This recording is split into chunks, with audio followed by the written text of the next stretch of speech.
Early on the evening of New Year's Eve in 2010, a 38-year-old man living in the Philippines named Ronaldo Dagsa decided he was just too tired to stay up all the way till midnight. But at the same time, Ronaldo really didn't want to miss out on all the festivities he knew would be going down out on the streets outside that night. So Ronaldo told his wife he was going to go take a nap, and could she please wake him up right before midnight, that way he could go outside and catch the tail end of the big celebration. And so his wife said that was fine, and just a couple of minutes later, Ronaldo was in his bedroom, in his bed, passed out. Ronaldo was a politician, and he was beloved in the Philippines because he was one of the very few politicians who was not afraid to arrest and prosecute gang members. In the Philippines, gang violence is a big issue, and really, Ronaldo was one of very few people doing anything about it. About 10 minutes before midnight, Ronaldo's wife went into the bedroom and woke Ronaldo up.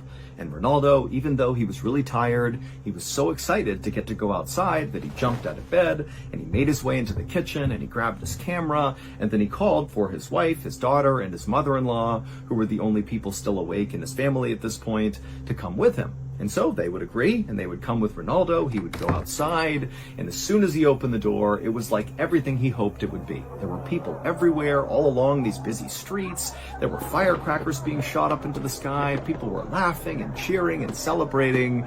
And so Ronaldo was really excited, and what he really wanted to do was capture a picture of his family right as the clock struck midnight, kind of commemorating New Year's Eve. And so Ronaldo led his family to a part of the sidewalk that wasn't very crowded, and he positioned his family, so his daughter and his wife and his mother-in-law, in a position that he was happy with, and kind of made sure the picture was in frame. And then he kept checking his watch, waiting for midnight, and then right as it was about to strike midnight, he raised up his camera and he aimed it at his daughter, his wife, and his mother-in-law, and he took a picture. And here is the picture that Ronaldo took. In the foreground, you can see Ronaldo's daughter on the left leaning up against the car, and then next to her is Ronaldo's wife, and then next to Ronaldo's wife is Ronaldo's mother-in-law. And all three women are smiling as this moment in time is captured on film. But what Ronaldo also captured on film were two men who he didn't know standing right behind his family. The man on the right is not looking at Ronaldo. Instead, he's looking out to the road near them and kind of staring at the festivities. He looks concerned. And then on the left is the other man who's clearly holding a gun that is aimed directly at Ronaldo. These two men were assassins who had been sent to kill Ronaldo. And Ronaldo took a picture at the exact moment that he was assassinated. Literally, the second this photo was taken, the man on the left in this photo fired his gun and killed Ronaldo. This photograph would be used by police to track down and arrest Ronaldo's killers. Police believe that Ronaldo was targeted because he was so anti-gang, that very likely a gang hired hitmen to kill him. Thank you.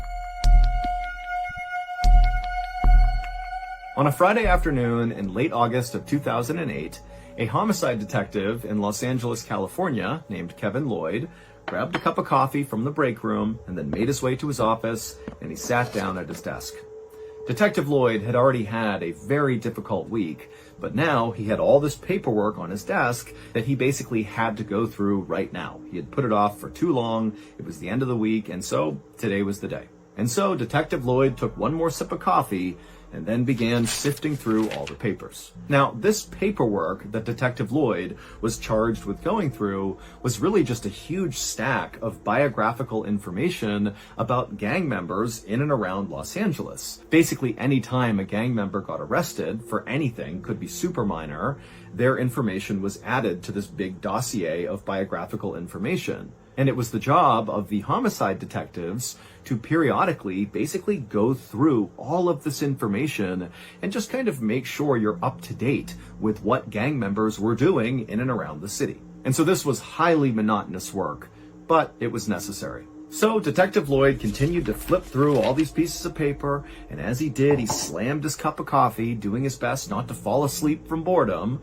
But after about 30 minutes, Detective Lloyd turned the page, and suddenly something he saw immediately stood out to him. And for about 30 seconds, Detective Lloyd just stared at the paper, having no idea what to make of what he was seeing. And what he was seeing was basic biographical information of a small-time gang member named Anthony Garcia, who had recently been arrested for driving with a suspended license. Now, to this point, many other detectives had seen this document about Anthony Garcia, and they hadn't thought anything of it. But when Detective Lloyd looked at this page about Anthony Garcia, a photo of Anthony immediately stood out to the detective. But before Detective Lloyd was prepared to run to his boss and tell him about this huge discovery he had made, he thought, you know what, I need to do a little bit more digging, because this could totally be wrong. So Detective Lloyd left the paperwork on the desk, he put his coffee down, and he walked his way out of the office and down to the room in the police department where they stored all of the files for all the unsolved murder cases. And so Detective Lloyd, he goes in there and he begins walking up and down the rows until finally he found the case that he was looking for. He grabbed it and he walked back to his desk, he sat down, and he began to read it. Now, this unsolved murder case, which was from 4 years ago in 2004, did not appear on the surface to have anything to do with Anthony Garcia. But Detective Lloyd was reasonably sure that there were details in this unsolved murder case from 2004 that would prove his theory about Anthony Garcia. The file that Lloyd was reading described a murder that took place on January 23, 2004. That night, a 23-year-old man named John Juarez was standing in front of this liquor store called Mr. Ed's Liquors, which is located in a small neighborhood in Los Angeles. John was a devoted father to a 4-year-old girl, and he was also a devoted member of a gang. But on this particular evening, John was not doing anything criminal in front of this liquor store. He was just standing there near a street sign, kind of minding his own business. But at some point, 2 men walked up to John and asked him where he was from, but before John could even answer, one of these 2 men drew a gun and began firing shots into John, and one of those rounds struck him in the head and killed him. Now, after Lloyd had read through this file and the description of the murder several times and felt confident he had gotten all the information he could, he still wasn't sure if this was enough to prove his theory about Anthony Garcia. So he decided he would actually go to the liquor store where this murder happened and see it for himself. And so Detective Lloyd, he hopped in his car, he drove to Mr. Ed's Liquors, he parked in the parking lot, and he just looked around. He kind of scanned around the whole area. He took in the shape of the parking lot. He looked at the doors on the liquor store to kind of look at the size and the shape. He also saw the nearby street sign that John had been standing near when he was shot and killed. And so finally, after looking all around and feeling like he had seen all that he needed to see, Detective Lloyd felt more sure than ever that his theory about Anthony Garcia had to be correct. And so he drove his car back to the police station, he walked right into his boss's office, and he would tell him that they have been wrong about Anthony Garcia this whole time. He is not some small-time gang member, he is a big player, and he's not even trying to hide it. The photo that Lloyd saw of Anthony Garcia that really stood out to him when he was going through all that paperwork was the photo of Anthony when he was being booked into jail. And in this photo, Anthony is shirtless, and Anthony has this huge chest tattoo that you can clearly see in this photo. The tattoo shows a liquor store, and to the left of the liquor store is this military-style helicopter that's coming in and firing its gun towards the ground. And on the ground, in the line of fire from this helicopter, is what looks like this man who's got the body of a peanut. And so he's being killed by this helicopter. All the other people who saw this photo or who saw Anthony Garcia in person chalked up his tattoo to just some weird depiction of a helicopter killing a peanut guy, and they didn't think too much of it. But Detective Lloyd had actually been to the crime scene in 2004 when John Juarez had been murdered, and so he had seen the layout of the crime scene, and then he's looking at this photo of Anthony Garcia's chest tattoo, and he realizes it is the same depiction of the crime scene. Anthony Garcia, his nickname was Chopper, which is often a slang term for a helicopter. And John Juarez, who was murdered in 2004, he was a member of a gang called Pico Nuevo. And Anthony Garcia and the gang he was involved in, which was not Pico Nuevo, they used to make fun of people like John for being affiliated with that gang by calling them peanuts, meaning the helicopter in the tattoo represented Anthony Garcia, and the peanut guy was John Juarez. So this tattoo is literally like a confession that Anthony Garcia was the guy who shot and killed John Juarez. And there were other details in this tattoo as well that made it even more clear that this really was like a confession. I mean, just the angle of the peanut guy's body, so John Juarez's body in the tattoo, was the same angle as he was found in real life.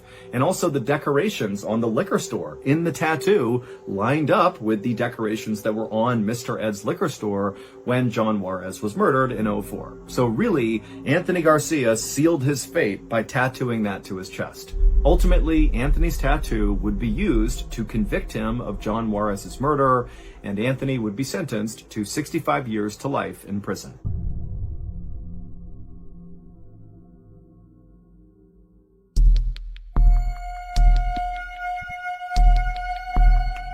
There is a very popular TV show on HBO called Curb Your Enthusiasm, and it's about the mega famous Larry David, who created Seinfeld. And so Curb Your Enthusiasm is totally a satire. It's a comedy, it's about Larry David, and in fact, Larry David plays himself in the show, but Larry David in the show is a very exaggerated version of himself in real life. But the show is shot to look like it's almost biographical, but it's not. It's totally comedy. Apparently, in real life, Larry is known for getting into kind of funny, awkward situations, often that he brings on himself. And so on the show, basically every episode, Larry David finds himself getting into totally absurd situations that just get worse and worse and worse because Larry just makes all the wrong decisions. And so it's a really funny show. However, there is one particular episode of Curb Your Enthusiasm that will go down as the single episode virtually everyone who has ever watched the show will remember, and it's not because it was funny. It's because this particular episode had massive ripple effects that nobody from Larry David to writers to producers, anybody involved with this production, could have predicted. The episode in question is called The Carpool Lane, and in this episode, Larry David, the character, is late to a baseball game at Dodger Stadium. And so he's stuck in traffic and he's totally upset.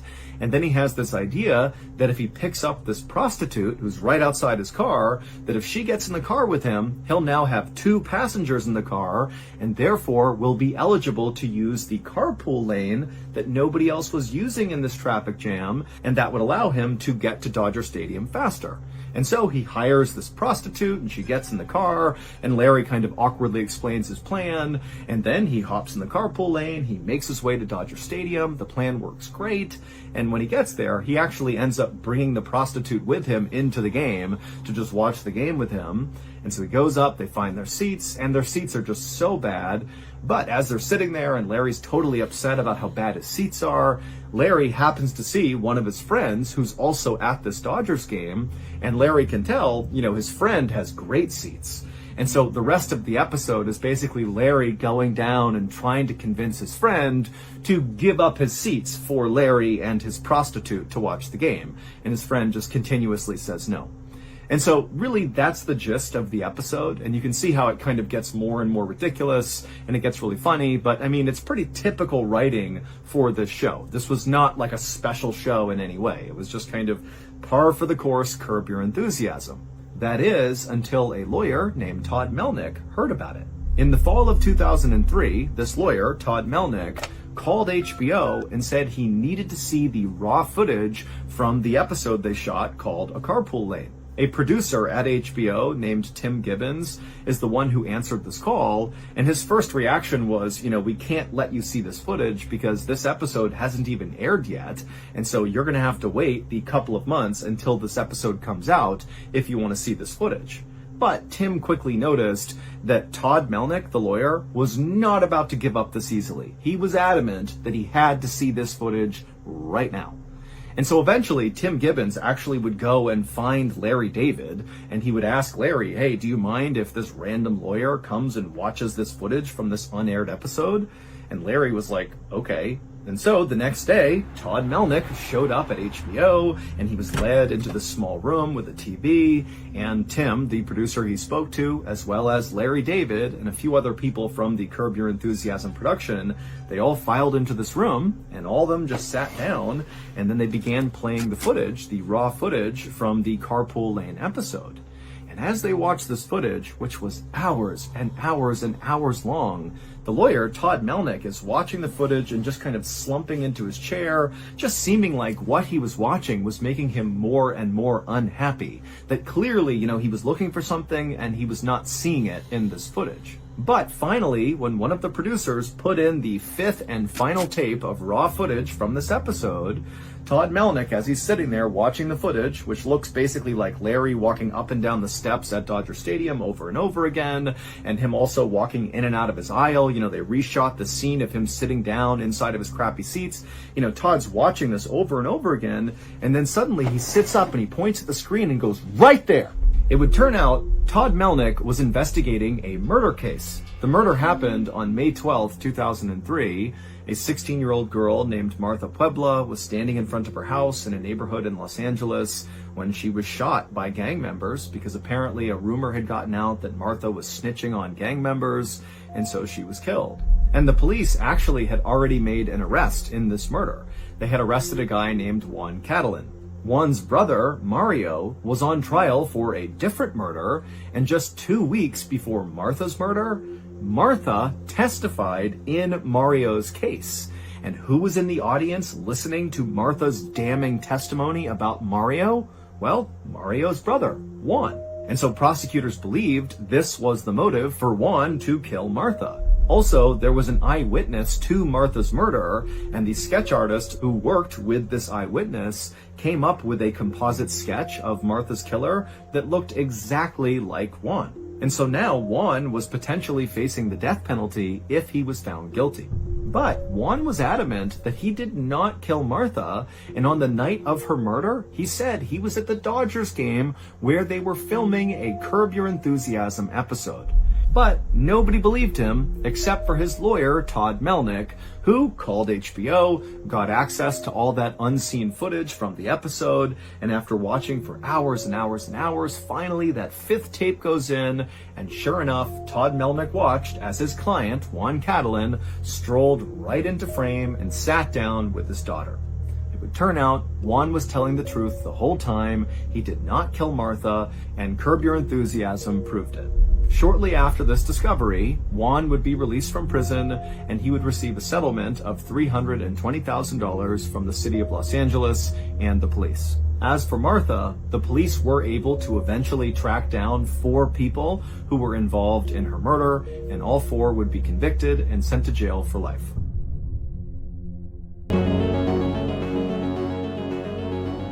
On the evening of December 20th, 2022, a young woman named Moon Soo-ho, along with her boyfriend, whose name was Lee Ki-young, sat at a table at a Korean barbecue restaurant in northern Seoul, which is the capital city of South Korea.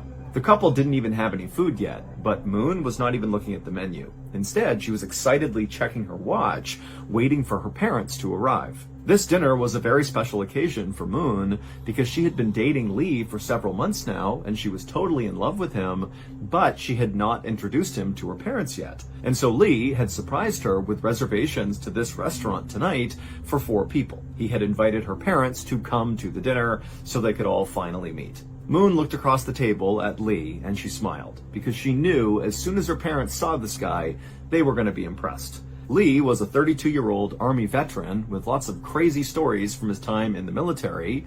He was also exceptionally good-looking, he was very well educated, and he came from a family that was extremely successful and very wealthy. Lee's grandfather owned the high-rise building that Lee was staying in. I mean, this family was very influential and powerful in South Korea.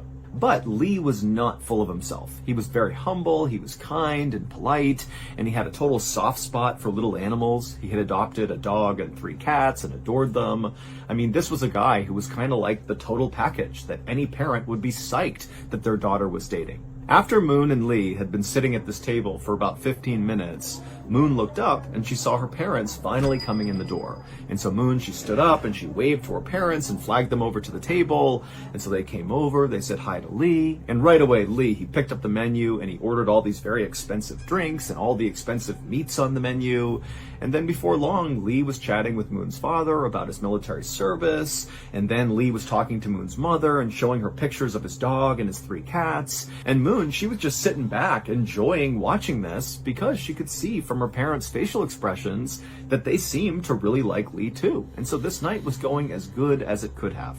Moon and Lee and Moon's parents stayed at this restaurant for at least 2 hours, just enjoying each other's company and throwing back a lot of drinks and eating expensive food. And by the end of the night, when the parents got up to leave, they were like hugging Lee and slapping him on the back and telling him how great he was. And Lee was doing the same thing to the parents. It was like really they had hit it off. But after Moon's parents were gone, Moon and Lee, they left the restaurant too, and they began walking across the street towards the parking garage where Lee had parked. And right away, Moon could tell Lee was actually pretty drunk. She had not noticed it in the restaurant, but now she could see Lee was kind of stumbling a little bit. But Moon wasn't upset about this. If anything, she just thought, wow, he was so composed talking to my parents in there, despite obviously being drunk. He had just managed to mask it really, really well. But despite how impressed she was with her boyfriend, Moon didn't want Lee to drive them home. It seemed like that would be really unsafe to do because, again, obviously he is drunk. And so when Lee and Moon made it to Lee's car, Moon kind of gently told Lee, hey, why don't we leave your car here and just call a taxi and they can take us home safely. But when she said this, Lee took it as if Moon was criticizing him for being too drunk. And he felt really offended because in his mind, he had just put on this great date and made this great first impression on Moon's parents. And here she is kind of nagging him. And so Lee just kind of blew his lid and the couple got in this horrible yelling fight in the parking garage, which ended with Lee telling Moon that their relationship was now over. And then Lee turned around and stormed off to hail a cab by himself. And after he was gone, Moon just stood there next to Lee's car being totally shocked at what had just happened. And then kind of in a daze, she went and hailed a cab herself and went home. And then she just laid in bed and cried until she went to sleep. But Moon was not heartbroken for long because the next morning when Moon woke up, she heard a knock on the front door. And when she opened it up, there was a delivery guy with this huge, beautiful bouquet of roses for Moon. And so Moon took these roses and quickly found a card attached to the roses. She opened it up and there was a letter from Lee saying, please accept these roses as a part of my apology. Last night didn't go so well. I'm really sorry. Please come to dinner with me tonight. Moon was so relieved to get this apology letter that she called Lee right away and said, you know what, I do forgive you. It's all water under the bridge. My parents, they loved you and they have no idea about that fight we had. So let's just put it behind us and just continue being boyfriend and girlfriend. And at this point, it was Lee's turn to be totally relieved because he didn't know if Moon would want him back. But they were back together, and that night they went out for a fancy dinner together, and then also Lee had booked a very fancy hotel room that night for them to stay in. And this is really how their relationship went for the next couple of days. Basically, Lee would take Moon out shopping anywhere she wanted to go. They went to all the best restaurants and stayed in the best hotels. To Moon, it was obvious that Lee was really just continuing to shower her with gifts and praise and all these fun things to still try to make up for that big fight they got into, even though Moon really had forgiven him. And at some point, after several days of being treated like a princess by Lee, Moon finally told Lee, stop buying me stuff. It's fine. I totally forgive you. Everything is good. But Lee insisted that he be allowed to continue to spoil her. After all, it was the Christmas season, and she deserved to be spoiled around Christmas. So in South Korea, Christmas is celebrated a bit differently than it is in Western countries like America. In South Korea, Christmas is a big holiday, but it's really just a holiday for couples. It's not really a family occasion. So in South Korea, on Christmas, lots of couples will go out on these fancy dates. And so that's kind of how they celebrate Christmas. Whereas, in Western countries like America, it's all about family and waking up and getting presents from Santa Claus. So that's the difference. Western is family-centric, and in South Korea, it's very couple-centric. It's kind of like Valentine's Day in the winter. So, on Christmas Eve, Lee told Moon that he had a very special dinner planned for Christmas, and would Moon mind coming over to Lee's apartment on Christmas morning to feed his cats and his dog, because Lee was going to be out running errands in preparation for this big Christmas dinner. And of course, Moon said she would. So, at around 11 a.m. on Christmas Day, Moon hopped off the elevator inside of Lee's apartment building and began walking down the hall towards his door, carrying the key to his door. But as Moon walked closer and closer to Lee's door, she began smelling this really powerful smell. It smelled like roses. And for a second, Moon thought to herself, oh my goodness, this whole thing was a setup. I'm not here to feed his pets. I'm here because he must have planned some really elaborate thing for Christmas Day for right now. And probably it has to do with lots of roses inside of his apartment. And so Moon was really excited by the time she got out front of Lee's apartment door. But before she used her key to open it up and just go in, she decided she would just call out for Lee, because she figured at this point, he's got to be in there. He knows I'm about to be surprised by this big thing. And so she calls out for Lee, but there's no answer. And so she knocks a couple of times to see if maybe she can get Lee to come to the door, but after knocking several times, there was no answer. So eventually, Moon used her key, she opened up the door, she swung it open, and she stepped inside of Lee's apartment, expecting to be wowed by whatever Lee had planned. But instead, when she looked around, she couldn't really understand what she was even seeing. Lee was nowhere to be found, but there were roses all over the apartment. However, these were not new roses. These were like several days old. Many of them were wilted and the petals were starting to fall off, and the water that all these roses were sitting in was very dirty. But really, there were like vases of roses everywhere on every surface. And right away, Moon started to feel really uneasy. It was like very creepy to be in this dark apartment where no one's inside of, with just these weird flowers everywhere. And so without going any further into the apartment, Moon once again yelled out for Lee in hopes that maybe he was here, but again, he didn't come out of any of the rooms, so she knows she's alone. And so she called Lee on his phone to try to get an explanation for what she was looking at.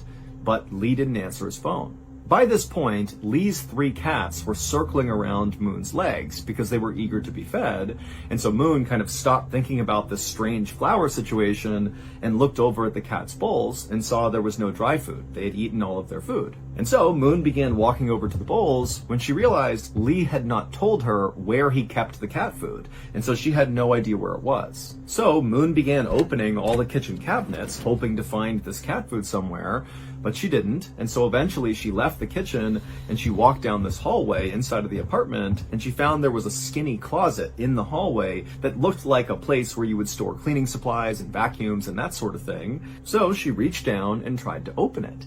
But she was able to turn the doorknob, but there was something inside of this closet that was making it really hard to open, like it was stuck on something. Now, again, Moon is kind of looking around this dark, dingy apartment that's filled with all these wilted roses, and she's feeling super uneasy, but she thought, I just want to feed these cats and just get out of here. And so Moon just grabbed that door handle and yanked as hard as she could, and she managed to pop it open. And for a second, Moon just stared at the inside of the closet, having no idea what she was even looking at. And then she started to scream.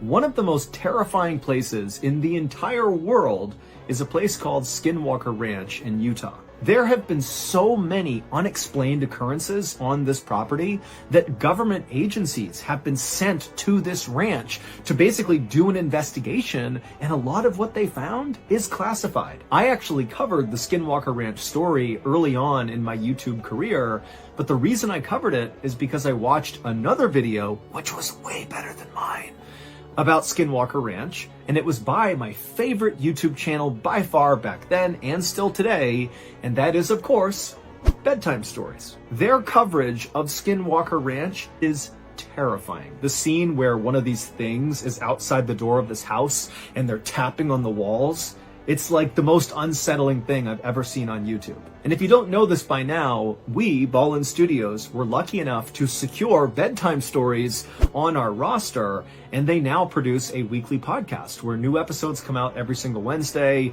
But this week, to celebrate Christmas, they're going to be releasing 3 new episodes, and they are all about Skinwalker Ranch. Also, stick around till the end of this video because we're going to play a sneak peek from one of those 3 episodes.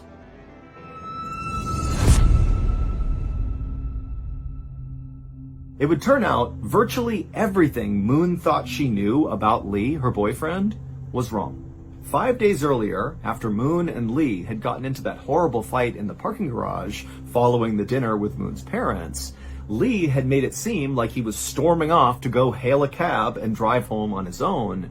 But in reality, after he stormed off, he waited for Moon to walk away and get a cab on her own, and then Lee just walked right back over to where he had parked his car in the parking garage. He got inside, turned it on, and began driving home.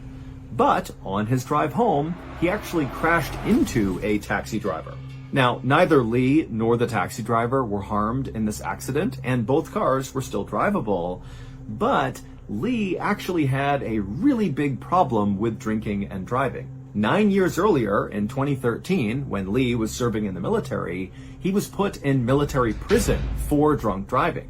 And then after he got out of the military, he was arrested 2 more times for drunk driving in 2018 and 2019. And so even though this accident with the taxi driver was very minor, Lee did not want to go to police and report this accident because if officials got involved, they would see that Lee has this horrible history of drunk driving and he would get in way more trouble. And so Lee convinced the taxi driver to just allow him to pay him privately for the damages in order to avoid getting officials involved. However, the taxi driver, who was open to this, demanded that Lee pay him in cash. He didn't want some sort of deferred payment plan. He wanted to be paid now.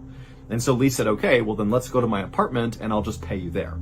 However, when the taxi driver and Lee got to Lee's apartment, they got in a fight over how much money Lee actually needed to pay the taxi driver for the damages. And eventually, Lee just kind of snapped and beat the taxi driver to death and then stuffed his body inside of that cleaning closet in his apartment's hallway. And so that's what Moon had seen when she had opened up that closet. She saw the corpse of the taxi driver. And then after Lee had murdered the taxi driver, he stole the taxi driver's credit cards and his cell phone, and Lee would use the taxi driver's credit card to pay for all those lavish dinners and hotel stays and gifts over the next few days as Lee spoiled Moon for Christmas. And also during that time, Lee was using the taxi driver's cell phone to send messages to the taxi driver's family to convince them that he was still alive.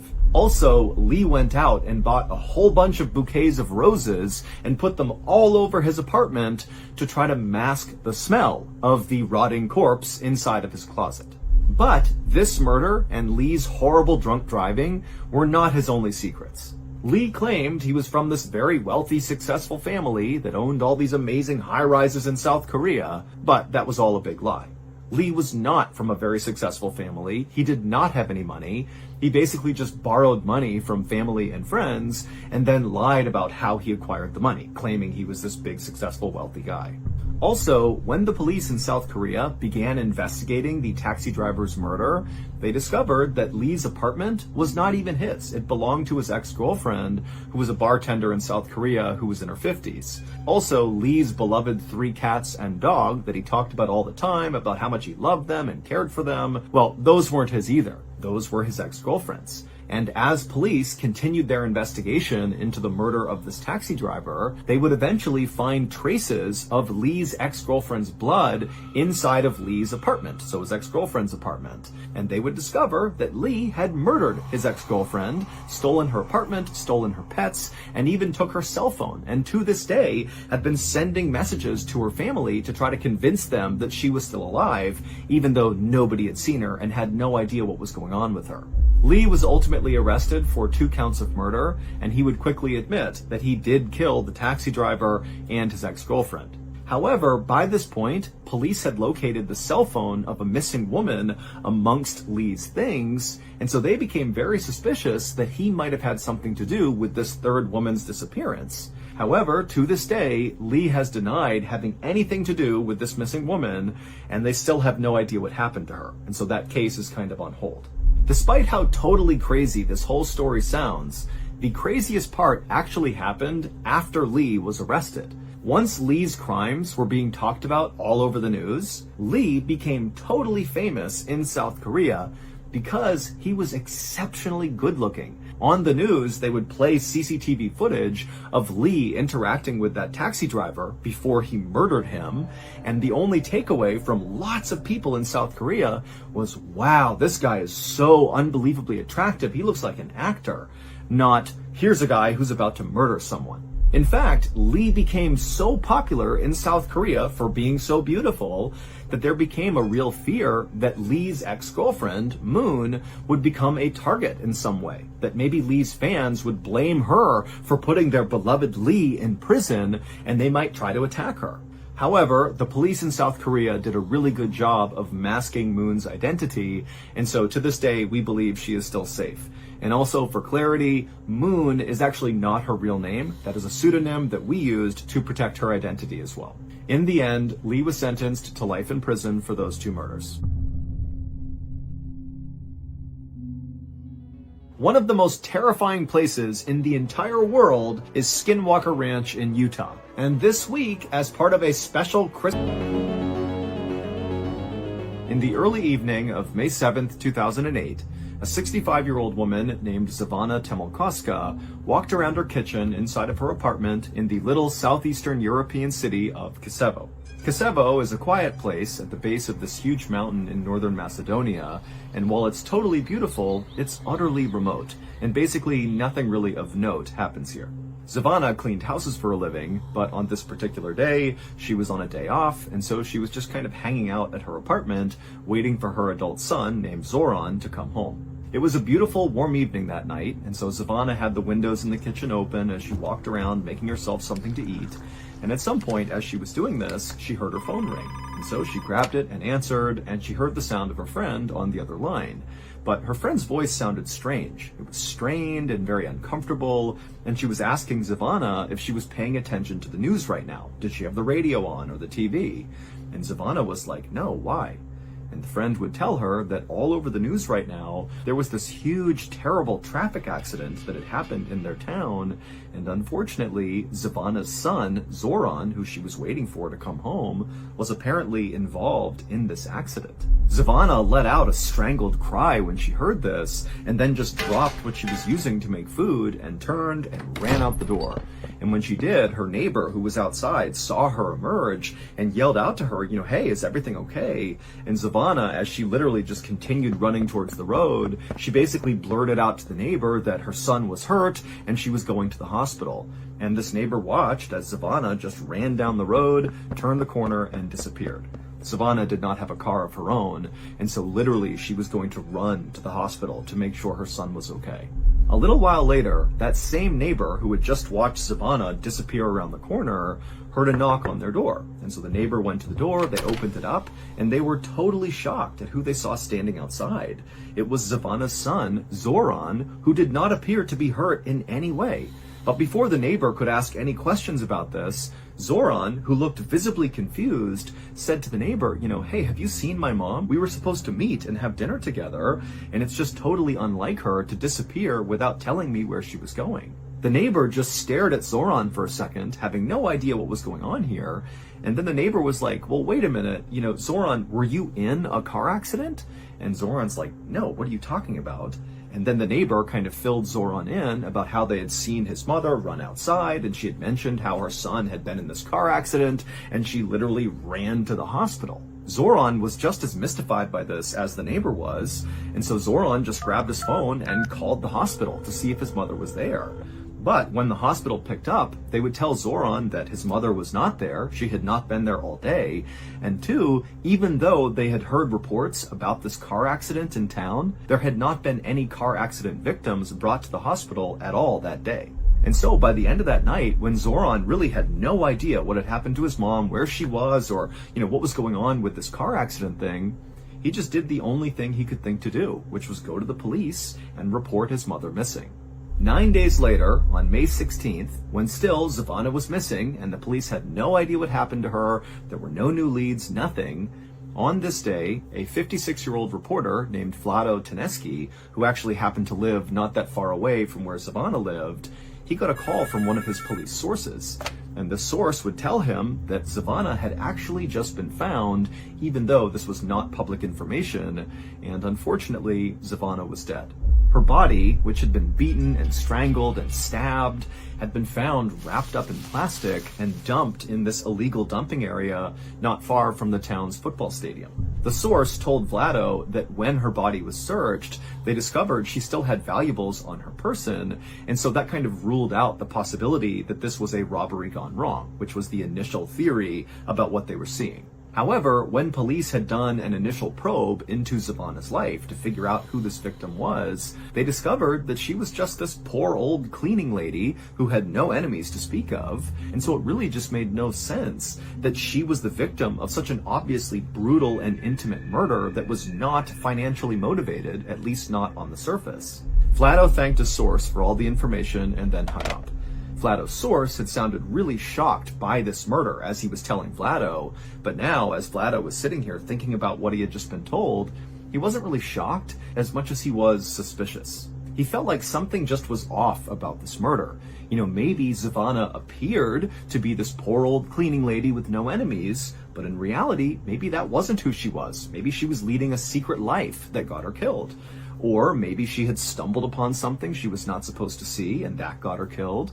Vlado had no idea, but he just felt like, there's something off about this and it needs to be investigated.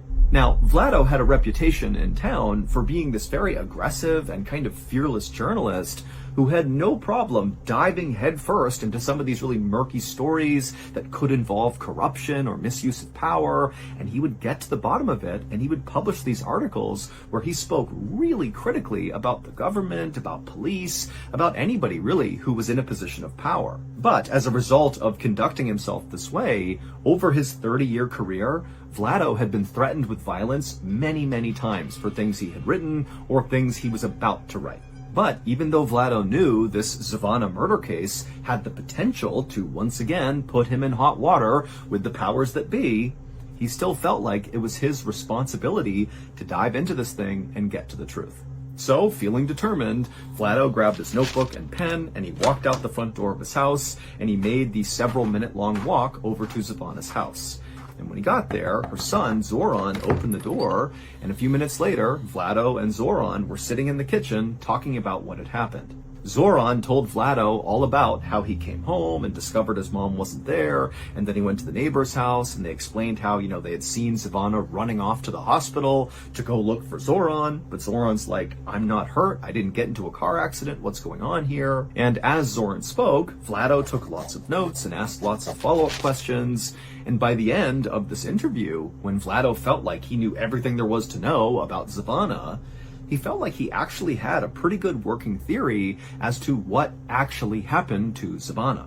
And the reason he felt like his theory could be accurate had to do with what Zoran told Vlado his mother did for a living, that she was a cleaning lady. Now, it took Vlado a couple of days to put together his story. He had to go out and interview dozens more people in the neighborhood. But finally, on May 19th, so just 3 days after Zavana was found murdered, Vlado published a story in the newspaper. And the story's explosive headline read, "A Serial Killer Stalks Kosovo."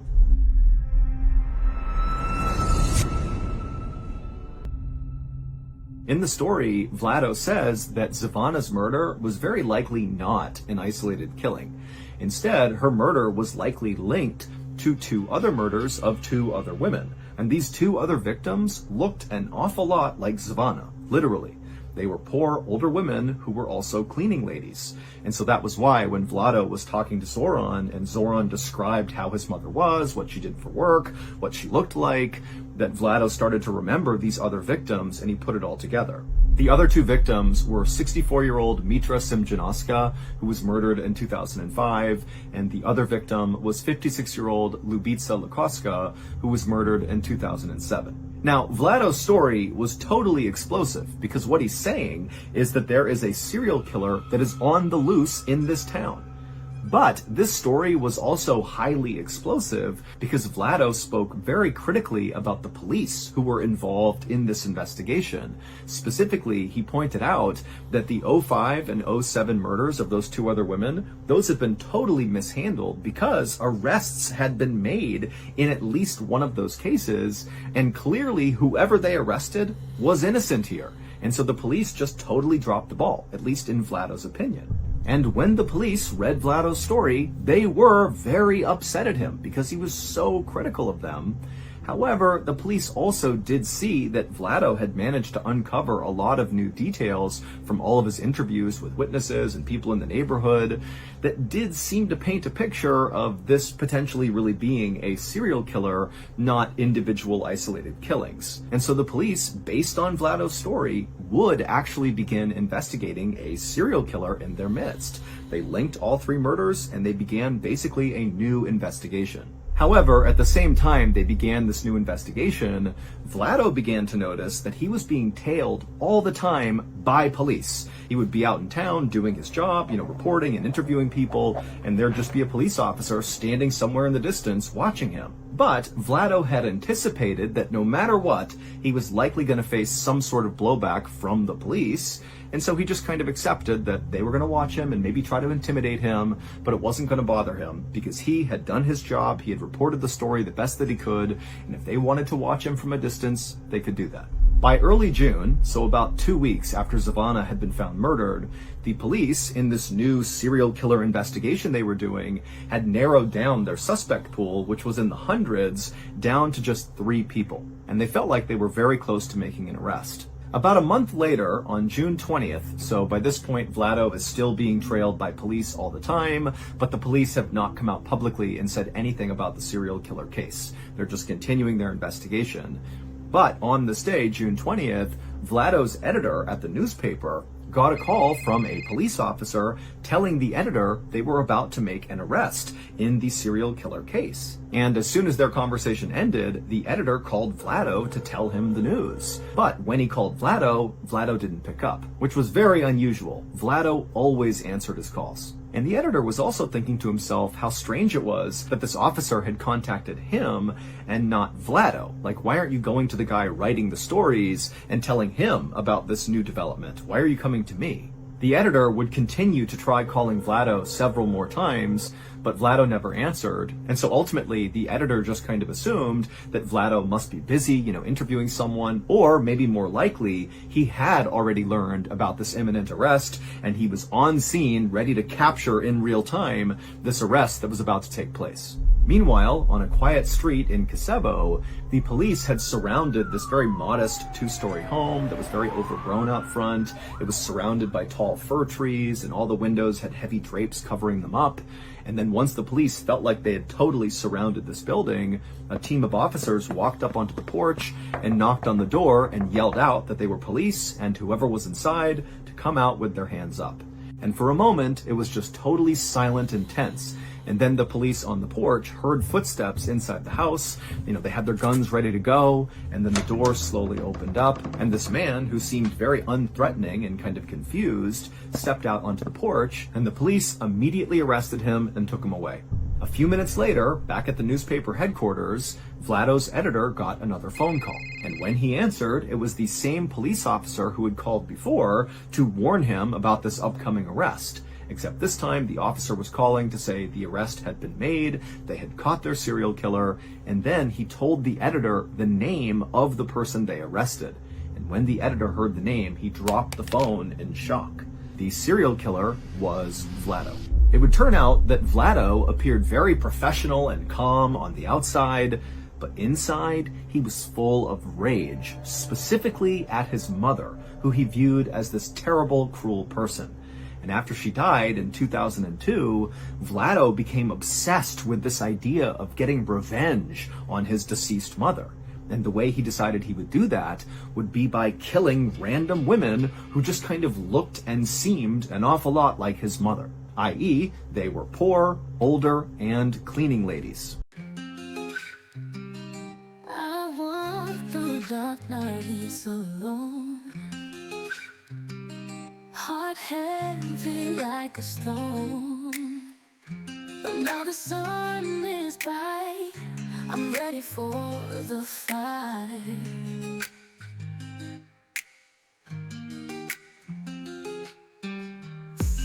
Shadows tried to claim my soul, and now I found my goal. Stars light up the sky, time for me to fly. Rise above the storm, find a place that's warm. Future's in my hands, now I understand. There's a pain behind, clear vision in my mind. Dreams begin to grow in this brand new glow. No more tears to cry, wings spread wide and high. Faith has set me free, here's my victory.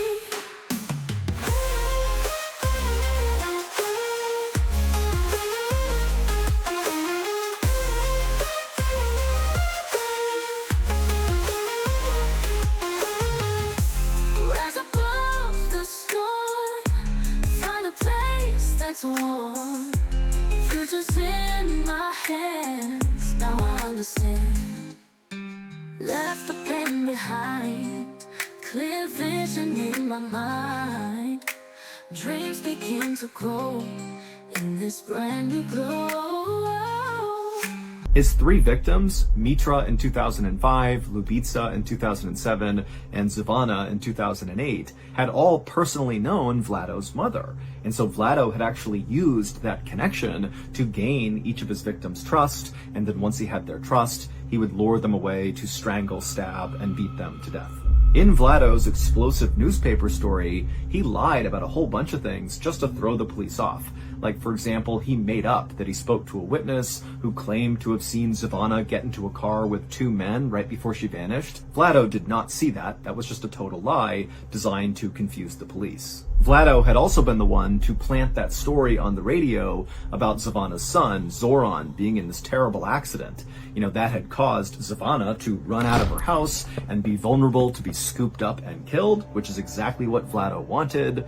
He had called the radio station and told them about this accident, and because he had previously worked for that radio station, they believed him without doing any fact-checking and broadcast the story. And so really that whole radio broadcast was just a very intentional trap by Vlado to kill Zvana. But what ultimately got Vlado caught was in the article he wrote, he left in some really specific details that the police had not revealed to the public. And so basically by including these in the story, it meant Vlado had an inside scoop into what was really going on. Like, for example, Vlado said that all three of these women who had been killed by the serial killer had been strangled to death by telephone cords that were left at the scene. But again, the police had not revealed that to the public, and so when they read the story, they actually became very suspicious of Vlado and thought he could be involved in these murders. And so when Vlado felt like the police were trailing him just to intimidate him, in reality, the police were trailing Vlado because they thought he could be the murderer, and eventually, when they got a DNA sample from Vlado, it was confirmed that their suspicions were right. He was the killer. After Vlado's arrest, he was immediately charged with 2 of the 3 murders, and the police were getting ready to charge him with the 3rd, and they were even looking at a 4th victim, potentially, that maybe Vlado had killed as well, but they weren't entirely sure yet. But on June 23rd, so just 3 days after Vlado's arrest, he died in jail in a way that really didn't make any sense. Vlado had drowned in a small bucket of water inside of his jail cell, while there were 3 other people inside of that jail cell with him who all said they didn't notice it happening. Officially, Vlado's death was ruled a suicide, and after his death, all of the murder investigations were closed. It's no secret that many of the stories I cover involve people attacking other people or even killing other people, and I just need you to know that I do not take that lightly. The people in these stories are real. They had real families and friends. They had jobs, careers, ambitions, goals, good days, bad days. I mean, they were just like us. But unfortunately, the way the media often portrays violent crime is the focus of the news coverage is on the perpetrator or perpetrators and not on the actual victim or victims or their families. When the news coverage fades about the crime, the victim and their families are just kind of forgotten about. Until now. The MrBallen Foundation, which was founded in 2022, exists solely to honor and support victims of violent crime as well as their families. And because the operational expenses of the MrBallen Foundation are funded entirely by Ballen Studios, it means charitable donations that come into the foundation go 100% to the cause. Not 99%, not 98%, 100%. Your money that comes in, it goes right out the door to the cause. And this year, in 2023 alone, with your help, we raised $763,420. And that money was given directly to victims of violent crime as well as their families. And also portions of that money were also given to reputable, established charitable organizations that are out there right now making